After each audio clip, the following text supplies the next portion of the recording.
The US and Russia have brokered a new Syrian ceasefire in Geneva. Can we expect it to hold? Hello, and welcome to GPI Forward. I'm Ty Reagan. Joining me, Paulo von Schirach, editor of the Schirach Report and president of the Global Policy Institute. Paulo, is there any reason to hope that this ceasefire is different than the one in February? Maybe, because it depends how serious really Russia and the United States, the two major powers that have brokered this agreement, are about enforcing it, and how much influence both of them have on parties on the ground that they both directly or indirectly control.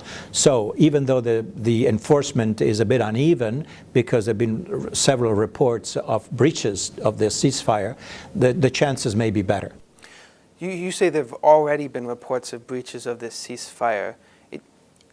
Is it really a ceasefire then? I mean, ceasefire seems like that we're close to the end of the conflict in Syria, but is that really what this has achieved? Unfortunately not. This is really a preliminary step in order to allow international humanitarian organizations, NGO, the UN, what have you, to come in and provide emergency aid, in particular the city of Aleppo that has been kind of bombed and besieged and what have you. No water, no medicine, no hospitals, all those problems that unfortunately are the consequences of conflict.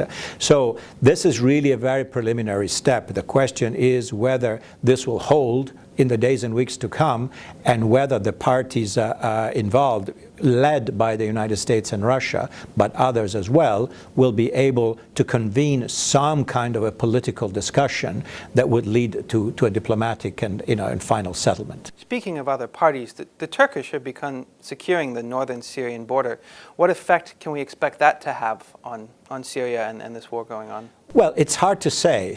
Turkey has taken a much more active role prior to the ceasefire with different objectives, it would seem. One, obviously, to secure the border.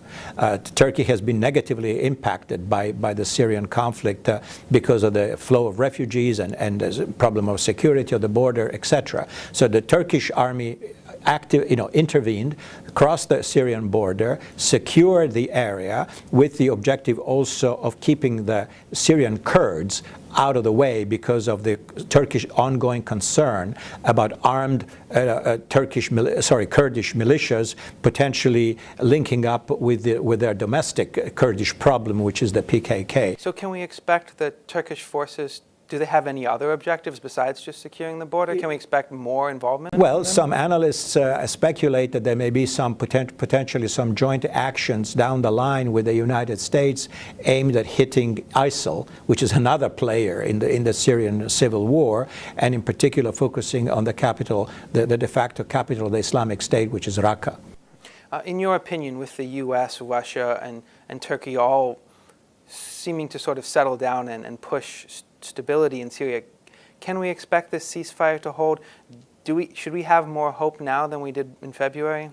Well, look, there may be a number of factors. Again, the conviction of both the United States and Russia, the ability to work jointly with Turkey, who turns out to be a critical player now, much more so than it used to be, and maybe a certain element of fatigue. This civil war has been going on for years. So many lives have been lost. The costs are immense. Is there a possibility that people can say, okay, this is enough, let's try to find some kind of a deal? This is a hope. We don't really have any certainty at this point that this is going to happen. Maybe the chances have increased a little bit after the announcement of the Geneva ceasefire.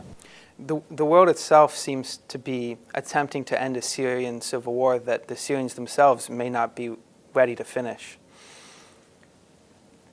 Thank you for joining us. For GPI Forward, I'm Ty Reagan.